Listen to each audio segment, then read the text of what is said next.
Well, hello and welcome back again to the In the Growth Space podcast. I'm so grateful that you're here with me. We're going to be talking today with a great leader. Her name is Charlotte Macleod, and Charlotte, or you may hear me call her Charlie because her husband introduced me to her as Charlie.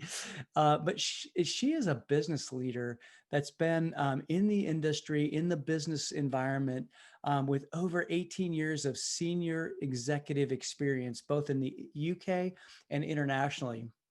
She's been a board director for 15 years, and she's defined strategy and she's also translated goals into practical operational plans. And so she's super passionate about developing people and maximizing their potential. She also worked for a major retailer for the first 11 years of her career, and she worked up from being a trainee to a board member. And then she moved into magazine publishing. And there she worked within the senior leadership team of Hurst and Conde Nast in the UK. She's currently in an operational role where she supports entrepreneurs with growing businesses and helping them to find leverage through people, processes, and systems. So Charlie is not only a great leader, she and her husband, Andy, are my great friends. And I'm super grateful to be able to talk with her on this podcast here today. So now let's get into this interview, this conversation. And here's that conversation now. And I'm so excited to have you here, Charlie. Thank you so much for being on the podcast. It's a pleasure, and thank you for that fabulous introduction. Yes, no, it's great. It's great to have you here. I always like to go back and like hear like what got you into the role that you're in today, but more importantly, like how did you start out? Let's talk about like your beginning part of your leadership journey. Talk a little bit about that, if you would.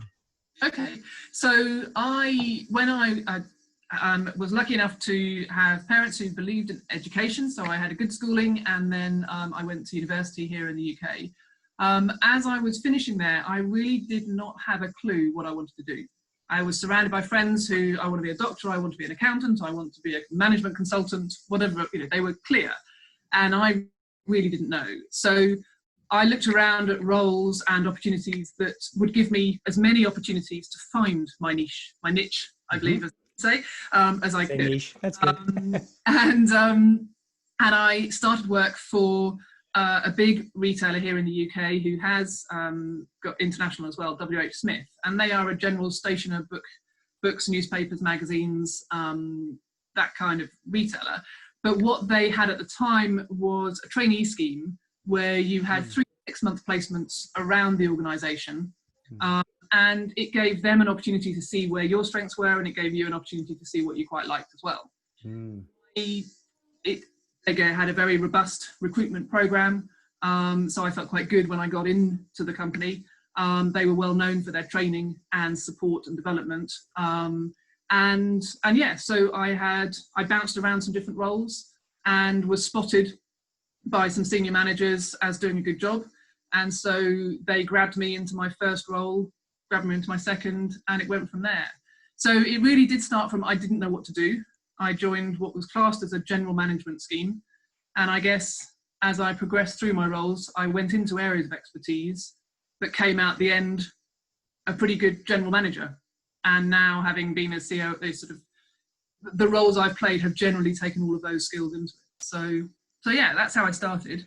And I moved through a number of roles in that first organisation, and as you say, was there 11 years, but moved from being a kind of dog's body, do anything for anyone, and then gradually stepped into more and more senior roles. We did a number of acquisitions, so I was on project teams there, and that gave me visibility of a lot of different parts of the business again. And then when I left there, I'd been on the board of one of the smaller businesses within the group. But again, that gave me a huge opportunity to learn and grow. Yeah. And again, I mentioned that the business was very supportive. They actually provided me with a business coach as I stepped into that first senior leadership role. Nice. Myself and a colleague were both quite young women at the time, in quite a male environment, and to give us that bit more confidence. Sure. We were provided with that resource as well, which was fantastic. That is fantastic. I'm curious about that. I mean, how important was having a coach to your growth and really even your visibility within the organization? Talk a little bit about that. What was that like? It was, I think initially I found it all quite awkward, because talking about myself, although this will dispel all those rumors, talking about myself is not something I'm overly comfortable about. So suddenly having to be in a room with an individual and all we're there to do is talk about me, was on a regular basis was quite alien. What I found it really useful to do to start with was actually to help me think through and almost practice some of the really difficult conversations that anyone has to do. So, there's always cost savings, there's often redundancies or challenges on performance, as well as the kind of mentoring and coaching that you want to do for your team as well. And how to start some of those difficult conversations was where I was struggling. So to have someone who was coaching, but also a bit of mentoring, if I'm honest, Sure. To practice those conversations and really think through, how am I going to approach this? How are we going to leave the conversation as I want to? And I could probably picture the leaving, but it was how to start it. So that coaching was really useful then. And I think that mentoring came from both that coach, but also, other people in the organization who I looked to learn from, both how to do it well and how to do it badly, and how not to do kind of things. Yes. Always important to see both sides. Yeah, I was just going to say there are lessons along the way. I know for sure. Yeah. Well, I know that before we started talking on with this, we hit record, we were talking a little bit about just some of the people that you looked to. And one of the, I know that you mentioned about an individual or a leader that you kind of watched and you really respected, and you saw how that individual was able to kind of go from one situation to the next, and almost like shifting gears. Talk a little bit about that. Like, what was it that you learned from that? And then how did you apply it in your own life and in your own leadership journey? Yeah, so this leader, Richard, he was probably my first role model, I guess. And he just had a very good way with people. And I think one of the key things was he was a very good listener, but also and collaborative, but did make decisions. I saw a lot of people talk a lot, and I saw a lot of leaders listen a lot, and I saw a lot of decisions never get made. And he was just a good role model for all of those elements. But when I was working for him, as you say, I was his executive assistant for a period of time. It was part of my kind of different placement roles. And I saw him bounce between different meetings where he was in a one-to-one, having a different conversation, to presenting to 400 people, to then negotiating a big contract. And that was just in one day. And I was just in awe of how he could switch his brain between those different things, be as prepped as he could be for each of them, and deliver results in each of those environments. Actually, when I got into it and started helping him prepare for some of those, and then also, as you say, as my career's gone on and I've ended up doing some of the same things as well, what you realize is actually the practice that you've had helps you bounce into a room and negotiate with someone just because you've done it before. Yes, you've got to prep the numbers and know what you're talking about, but you do not need to do as much prep the 14th time you do it as you do the first time. So I'm friends with teachers, the first year that they're teaching, they've got to prep every lesson plan, they've got to get it all down, and it's hard. By the time you're a 20-year experienced teacher, you need to keep refreshing it, but you've got the shape and the confidence to just step into a classroom and manage it. And similarly in business, I think that comes. So I think for new business leaders, everything can feel quite big, difficult, scary.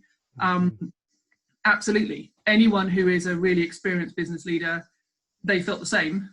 It comes through that practice and time and experiences. I love that. know John Maxwell, you know, an excellent speaker. Yeah. The first time he spoke, he wasn't. Right. The time he spoke, he was a bit better.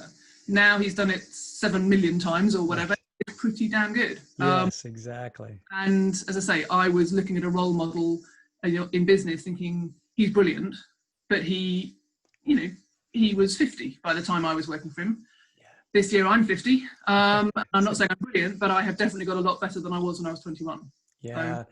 I'm so glad that you brought that up, Charlotte, because I think that, you know, one of the things that as especially I'm going to call them emerging leaders. There may be new leaders. They don't necessarily have to be young, but but they're new leaders. And they think that the first time that they do something, they have to be perfect. And so I'm so glad that you talked about that, because we talk a lot about that uncomfortable space when you're doing something for the first time, that it is uncomfortable, but yet you have to just keep pressing into that over and over and over again.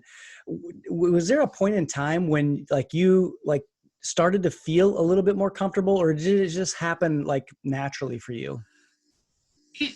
I think for me, and I think for a lot of people, you don't realize you've got more comfortable with it until either you take a step back, perhaps a business coach points it out to you, or a colleague pointed out. I think while I was, for me, what brought it to my attention was, as I was, initially stepping into leadership, I was working with a group of colleagues. We all luckily developed and moved into different roles, and actually meant that we weren't all working together.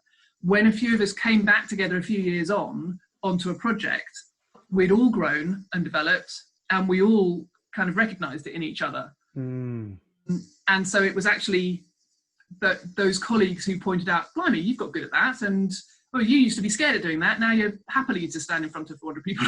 Yeah. And so it does just happen. And actually there isn't a moment in time that it suddenly gets all better, because actually you might get much stronger at one thing but still be uncomfortable about another. And I think, like actors, you know, they would say that you should always feel a bit nervous when you go on stage. You should never get too complacent. And I think that's valid in business as well. But you're right, as an emerging leader, you'll gradually get better, and you won't quite notice you have until someone else points it out to you. Yeah, I think that's really interesting. So like you talked about growth and having, you know, people kind of point it out to you. Like, what do you do today? How do you intentionally, you know, stay sharp, keep growing, and really moving in a direction of growth? How do you do that now? Well, I guess it's a variety of different ways, actually. One is that trying to, I got to a point in my life, and I think a lot of people do, where it's you take a step back and think, right, how do I give something back while learning? And two elements that I'm doing with that. One is that I'm actually mentoring now emerging business leaders who are doing business studies courses at the university I used to study at. Oh, nice. And they run a mentoring program where you support individuals through for 2 years. So you see them come out of that learning, which is normally a postgraduate kind of course. Often they are looking to change a career that they might have started, and you coach them through that. So it may not be that you've got an expertise in their area of industry, but you've got expertise in all the things we're talking about now. And I've done that for about 8-9 years, and it's really fulfilling. But at the same time, it's a two-way learning, because it's mentoring. Actually, by having to think through and help someone, you're learning it again yourself. And I know that sort of often, if you want to learn it really well, then teach it, because it embeds that learning in yourself. And so that mentoring role has definitely delivered that for me. So that's one thing. I also looked to find a volunteer role that was going to be something I could add value in, and that it would help me grow as well. I don't have children, but I've been lucky enough to have a good education, so I wanted to give something, if I could, back into education. Oh, yeah. So I'm now, I don't know what it's called in the US actually. In the UK, we have non-executive director roles. Okay. So they're kind of consultant on the board.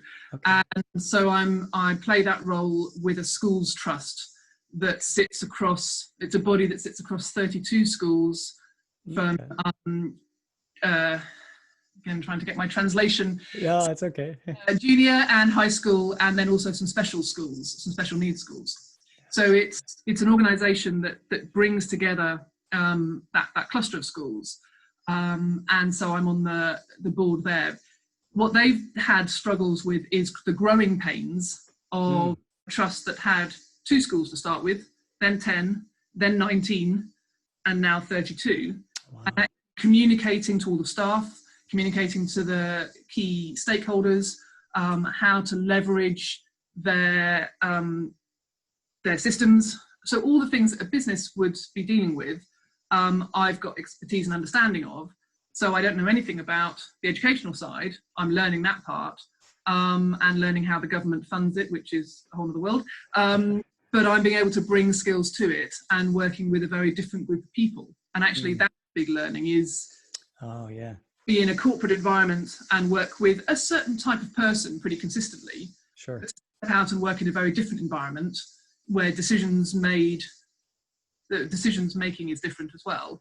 It challenges you to behave differently too. So that's another learning. Third one, I'm lucky enough now to be working with a firm, again, well known in the US, Keller Williams, not known at all in the UK. So just starting out here, but again, going through those growing pains. It's full of entrepreneurs who are now working out how to leverage and grow. So again, it's been fun to work with them. And Keller Williams is known for its learning base and constant training and development. So it's perfect for me in that way as well. So I'm coming at it from lots of different angles. And as you mentioned, I live with Andy, who is a business coach. And if there's not a new book by the bedside every week or two, then, and I'm normally handed it as soon as he's finished with it. So I'm sure. That's my other routine. Love it. I love it. Yeah. Being married to a business coach, I'm sure has its challenges too, because I know my wife will occasionally we'll be talking and she'll say, David, stop coaching me. I only have to look at Andy now. You've got the look down. Yeah. We've had the tears. We've tried it. It doesn't work. It doesn't work. But we do have a life plan together, and we refresh that regularly. So that's the piece that does come through well. Yes. Yeah, that's great. So thank you for sharing those things, because that's really kind of cool. That one thing that I picked up on is that you started in an organization where training and development was a part of their process. And now you're also in another company here at this part of your career where training and development and growth is a part of their process. And I think that that's really important. And I think that it's important as organizations to continue to look into how they're developing their people, how they are growing their people, because in any environment, when your people are growing, the business will then grow as well. And I just think that that's super important. Did you intentionally seek that out, or was that just something that kind of happened? Or talk a little bit about that.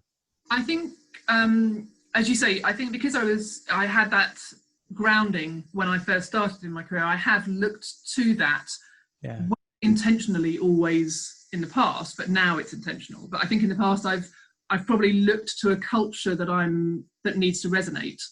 And actually, if there isn't that there, it just hasn't resonated as well. So, but I agree with you, for any business, be it 3 people, be it 1 person, then how are you developing yourself? If it's 3 people, if it's 30 people, there are all sorts of different ways to learn. I think through lockdown, we've all found new ways to learn. I think, again, watching Andy do exercise outside, watching a YouTube video is something none of us want to see again, but he learned a new set of exercise. Knowing Andy and how much he loves running, to have him not be able to do that, God bless you. I'm sure living with him was painful. We've all been through something, but so that constant learning is definitely a culture I've looked for. I encourage any emerging leader to think about, if they've just read a good book or they've just listened to your podcast, then to pass it on to someone else. That's great. Even if you pass it on to 3 people and one of them listens to it, they will have got something out of it. They will remember you for it. They will come back to you for more, and you'll both grow from that. Yeah, that's terrific. I love that, passing it on. If you were to think of maybe like 2 or 3 of your kind of like your top leadership or personal growth lessons, what comes to mind for you? Like what are some of the things that you feel like were pivotal moments for you just along your journey in your growth? Anything come to mind? Well, I think in terms of, if I go back to my father, who was in the corporate world, and so I was lucky enough for him to apply some nepotism, and I went and did a kind of summer job at his office a couple of times. Nice. Where I learned that his nickname, he was a big softie at home, but at work his nickname was Iron Pants. So I was like, okay, this is a different side of my father. But he suggested something to me very early doors, which he did apply it to if you're trying to find a partner as well as in terms of business. But he just said, ask questions. People love to talk about themselves. I love that. I've said already that I don't really like talking about myself, but you're asking good questions, so we're doing it. To be inquisitive and to ask questions means that you learn quicker. If you're waiting for someone to tell you, then you could be waiting a long time. Mm-hmm. But to ask the why is a really good way. And I think that did speed up my progression in early years. And I think now what it means is I can get to the nub of an issue quicker by asking those smart questions. Yeah. So I think the skill of listening, the art of conversation, it's a two-way thing. And that skill of listening, I think, is key. If that makes sense. Yes, absolutely. No, I'm loving. I'm actually loving that you're saying this, because and I'm going to talk to the emerging leaders in the emerging leader inner circle for just a second, because I know that you've heard me talk about asking good questions, and we've gone through a little series of how to ask questions and the importance of questions. So I'm so grateful that you brought that up. And I think that's a really important part, because there are so many misconceptions that a leader has to have all of the answers, but really the leader is really more about like asking the good questions so that they can come to the answers or find the answers. And so I'm so glad that you said that. Sure, that's without me listening to your group. Okay, that's cool. Yes, exactly. I think one of the other pieces, which again is down to this conversation element, and actually again some of it came through in my early years with WH Smith Retail. They facilitated a huge event where we talked about the art of the conversation. Okay. And part of it was that listening piece, and another part was being clear in communication. So many people, so I've just come off a call just before we were talking, where it could have easily left by us both saying, yeah, that's fine, okay, talk to you tomorrow. But by having a clear conversation to say who's going to do what by when, and if you're making a request of someone, to explain why you're asking for it to be urgently done by tomorrow, and then to see if they do commit back, or whether they can say, look, I can't do that by tomorrow, but I'll do it by Thursday. Those kind of conversations sound like they're pretty obvious, but if you all listen to the next 5 conversations you have, that requesting and promising piece often doesn't happen, and people leave a conversation expecting one thing and someone else expecting another, and then you end up with conflict. Oh, yeah. And most of the conflict I ever see is because of that lack of clarity in determining action. So really precise about that is sometimes a bit boring, but incredibly useful. Oh, absolutely. Yeah. And then I think the piece that I have learnt to add on to that is, if you've promised, that typical under promise and over deliver. Yeah. If you do everything that you're expected to do and then a bit, that gets noticed. Mm-hmm. You don't chat about it, but if you consistently do that, it gets noticed. And that has definitely been part of my personal success. Yes, you end up putting yourself under pressure, but also if you take pride in what you're doing and enjoy it, then actually doing that little bit extra isn't too much like hard work. And don't always underpromise just for the sake of it either. You've got to find the balance. But being really clear in that promises and requests conversation, so that people know what you're going to go away and do, and then you come back and deliver it, and then a bit more. Yeah. It's a route to success. Yeah, absolutely. I couldn't agree more. Yeah, I love that you shared I call it getting clear on expectations, and essentially it's being able to say, okay, I'm requesting this, and it's, is it okay? Can you get this done by this time?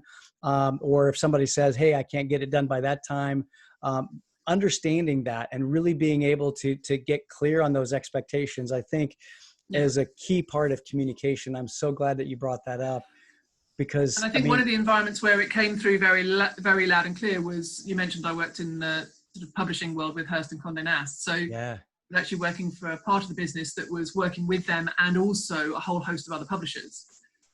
Every publisher, as you can imagine, has their own ego. Sure. Publisher of Vogue versus the publisher of I don't know. I was going to use all sorts of English examples. Yeah, that's okay. You can use them. Yeah. But different publishers for different. So The Economist versus Vogue would be different, for example. Yeah. And if you're trying to encourage them to do something, or advise them to do something, you do need to play those different characters differently, but you still do need to communicate just as clearly with them. And if you don't communicate clearly, then they go away with all sorts of the wrong expectations. And then it's just horrible. So, but actually somehow not playing to the egos, but recognizing who you're talking to and how you talk to them. But the consistency is that clarity in there. So I love that. Yeah, no, that's really good. And I think that just that getting clear is you even have to ask questions in that clarity process. I know that in the corporate world, there's a lot of times when people will go to a meeting and then they'll be like, oh, okay, we've been here for an hour, we're done. But when, real effective organizations are the ones who will say, okay, this is the goal of this meeting. And at the end, we're going to say, what are the next steps and who's going to do what? And then we're going to hold each other accountable so that when we come back, we can say, hey, we got this done. We didn't get this done. And then there's a real clarity of those expectations. I really appreciate that. And I think I've seen it stronger in the entrepreneurs I've worked with more recently, because when it is just them or a very small group of people and resources are tight, then actually that clarity is ever more required. So I actually see those skills quite often honed well within an entrepreneurial environment. But then as things start to grow, it's easy to lose that. You've got a bigger audience to talk to, and you've got more resource to throw it at. So actually some of those skills that some of your guys will be creating now, don't lose it, is all I would say. Yes. Yeah, exactly. Yeah, actually, I think that's really good advice, to be able to make sure that we're always, thinking into the things that we're learning and keep using them, because if you don't use it, you can lose it. And I think that's really important. I love it. Well, is there anything else that you think that either an emerging leader or even a senior leader, I think that, let me rephrase the senior leader. I was called on that by somebody that said, I don't like the phrase senior leader. Okay, how about let's say experienced leader? If you were talking to either an emerging leader or an experienced leader, what's something that you would tell them that's really important in today's business world? And like right now, as we're recording this, we're still in the middle of a pandemic. Looks like maybe we're kind of on the tail end of it, or maybe slowing anyway, but there's a lot of new stuff going on in the world that we're in. What would you say to that emerging leader or that experienced leader that they need to be adaptable to, or well, I think that is part of it, is actually to be agile. And I think a lot of businesses through the recession that we saw, a few years ago, and then this piece now, have strict costs, strict out a lot of things that will make them more agile. But I think the biggest thing for me is leverage. It's and really utilizing what's available. So be that leverage your own skills. So I know Richard Branson is a really good advocate of this, which is he recognizes what he's good at. He also recognizes what he's really rubbish at. Yeah. And he makes sure he's always surrounded himself with people who are good at those other things. Yeah. So, leverage your own skills, but also if you've got, systems or processes or people, are you really sweating those hard and really applying that leverage and constantly looking for where you can find it? So I think the environment I'm in now, currently, both in the organisation I'm working with, but also, as you say, the environment we're all in, is forcing that thinking ever more. But I think as an emerging leader, where is your leverage in your current role?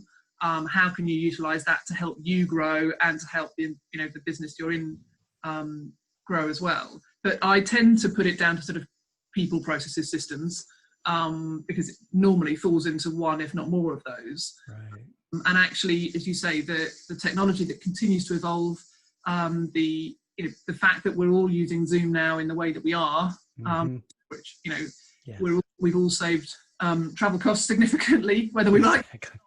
Exactly. And there's only been a couple of blips in Zoom, I think, so far. So that leverage piece, and just to constantly hold that question and challenge yourself about it, I think is the. That's some great advice, Charlie. Thank you so much, because the things that you talk about here today, just getting clear on expectations and the art of listening and conversation, I think they're important for any leader, and really being able to almost switch contexts too. That was something I think you talked about, that you found that as you looked at people who you really respected, that was really something that they did well, and being able to switch those contexts and be able to, maybe be, having a difficult conversation over here, but then being in front of a large group of people, that switch is something that takes a little bit of practice. And I think that that's something that we see the result, especially as emerging leaders, as experienced leaders. We see the end result, and we didn't see the beginning of that or the process that person went through to get there. And so I think that that's such a great thing to bring up and to talk about. No, that's cool. I think one of the other things, as you were just saying that back, I was remembering that as I took over leadership of a company a few years ago, a lot of people had an impression that I was always calm and organised and everything else. And then a few people got closer to me and realised that, if I was walking a little bit faster to a meeting room, it's probably because I wasn't quite ready for the meeting. And if I was, if I had 4 piles of paper with me, I probably wasn't quite as organised. So it's actually having those little things that people notice. Yeah. Forget that people notice. That's great. And you sort of want to be open and transparent, but also it's like, damn, you weren't meant to notice that. Right. Right. Yeah.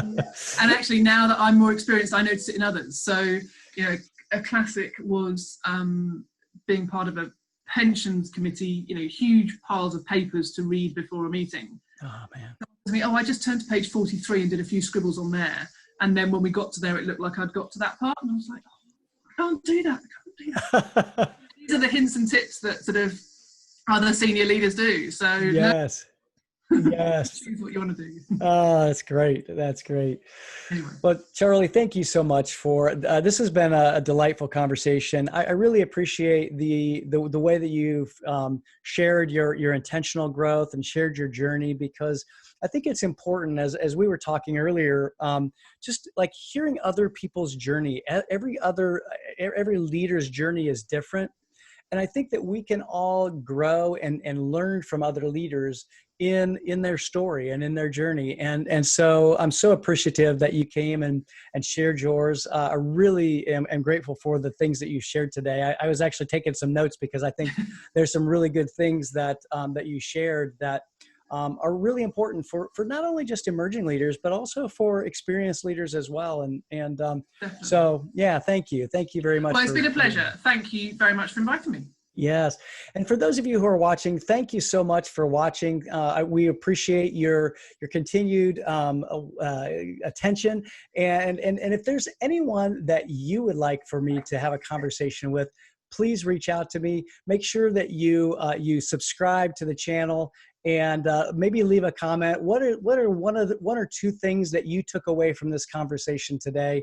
And I'd love to hear that you applied it as well. So, well, thanks for joining this conversation with a great leader, Charlotte Macleod. I'm so grateful to have had her on this particular session in this particular episode. I just wanted to end today with a couple of things that I feel like really resonated with me, and just some of her lessons learned I thought were really great. Just to recap our conversation. First of all, ask questions, be inquisitive, let your a curiosity guide you. And I think that's such an important component of leadership and being in the growth space and really being able to grow is to be able to ask questions. And so I thought that was really good. And then also she did talk about this, but get skilled in the art of listening. Be a good listener. Be generous with your listening. Be a generous listener. Getting clear on expectations. That was another component that she talked about that was a great lesson learned as an executive leader. Going the extra mile and then creating a clear path forward in meetings. At the end of meetings, really get clear on what do we need to do next, who's responsible, who's going to be accountable for each item. And then keep using your skills and leverage those skills with not only the skills that you have, but then those of your team, because by using the skills of your team, you can actually just magnify and multiply what you can do in your performance. And so I just really enjoyed this particular conversation with Charlotte, and grateful for you joining us in the growth space once again. And so until next time, be well.